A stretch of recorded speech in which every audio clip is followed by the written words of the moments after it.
안녕하세요. 신나는 교리여행의 손 목사입니다. 지난 시간에 신은 존재하는가 라는 주제로 말씀을 나눴고 눈을 떠야지만 신을 볼 수 있다라고 말씀을 드렸습니다.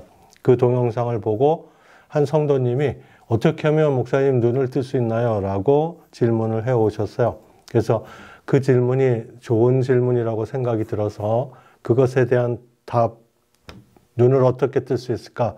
라는 것에 대해서 동영상을 만들었습니다. 그래서 그 설명란에 그 동영상 링크를 걸어놨으니까 참조하시면 좋겠습니다. 그래서 그 어떻게 하면 눈을 뜰 수 있는가 라는 것에 대해서 답을 얻으시길 바랍니다. 자, 오늘은 두 번째 시간으로 사람이 신이 될 수 있는가 라는 주제로 여행을 떠나고자 합니다. 자, 이제 출발합니다. 불교는 이론적으로는 무신론이지만 실천적으로는 많은 불도들이 석가모니 부처님을 신처럼 떠받들며 신앙하는 것이 현실이죠. 불교의 가장 기본적인 가르침은 일체 중생이虚류불성이어서 생명이 있는 모든 것은 불성을 갖고 있어서 진리를 깨우치면 부처가 될 수 있다는 것이 불교의 가르침입니다. 그래서 부처님은 한 번도 자신이 신이라거나 절대자라고 말씀하신 적이 없었죠. 단지 세상의 진리를 남들보다 먼저 깨달았다고 말씀하셨을 뿐이에요. 그래서 부처님을 신이라 부르는 것은 부적절한 것 같습니다. 나중에 기회가 되면 불교와 기독교의 차이라는 주제로 또 말씀을 나누는 시간을 갖도록 하겠습니다. 범신론에서 말하는 것처럼 사람은 정말 신이 될 수 있을까? 될 수 있다면 어떻게 해야 될 수 있을까? 라는 것에 대해서 범신론을 주장하는 학자들은 뭐라고 뚜렷하게 대답을 주지 못합니다. 군인이 되기 위해서는 군인이 되기 위한 여러 가지 조건들이 있죠. 그것을 충족시켜야지만 군인이 될 수 있는 것입니다. 단지 군복만 입었다고 해서 그가 군인이 되는 것은 아닌 것이죠. 세상의 만물이 신이 될 수 있다면 신이 되기 위한 조건을 충족시켜야만 하죠. 그냥 세상 만물을 신이라고 부른다고 해서 신이 되는 것은 아닌 것입니다. 그렇다면 신이 될 수 있는 조건은 무엇일까요? 신이 될 수 있는 조건을 알기 전에 우리는 먼저 신은 무엇인가 이것을 알아야 합니다. 네이버 국어사전에 보면 신은 종교의 대상으로 초인간적, 초자연적 위력을 가지고 인간에게 하복을 내린다고 믿어지는 존재라고 사전은 정의를 합니다. 신은 인간보다 훨씬 뛰어난 존재, 자연 법칙을 초월한 존재이죠. 그래서 인간의 하복을 주장할 수 있습니다. 국어사전의 정의에 따르면 인간은 절대로 신이 될 수 없는 것이죠. 왜냐하면 신은 인간을 초월한 존재이기 때문에 그렇습니다. 일단 내가 재림예수다, 내가 신이다, 내가 하나님이다 라고 주장하는 모든 인간은 다 사입이고 이단인 것이죠. 신은 자연 법칙을 초월한 존재입니다. 지난 시간에 우리가 짤막하게 배웠던 무신론 중에는 과학적 무신론이 있습니다.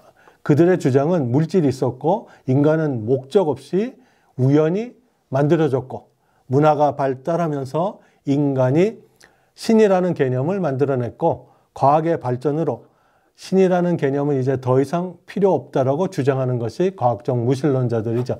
신의 존재는 무지한 고대인들에게나 통하는 것이지 과학이 발달한 현대에는 과학으로 모든 것이 다 설명되니까 신이 창조한 것이 아니다라고 주장을 하는 것입니다. 여러분이 잘 아는 리차드 도킨스라는 학자가 대표적인 과학적 무신론자이죠. 그는 자신의 책 만들어진 신에서 신이 인간을 만들었다면 그 신은 누가 만들었는가? 라고 질문하죠. 그 대답을 아는 우리는 그의 질문이 너무 어리석게 들릴 뿐입니다. 과학은 무신론의 근거로 사용될 수가 없어요. 왜냐하면 과학이란 학문 자체가 자연현상, 자연법칙이 어떻게 일어나는지 인과관계를 밝혀서 설명해주는 학문이기 때문에 그렇습니다.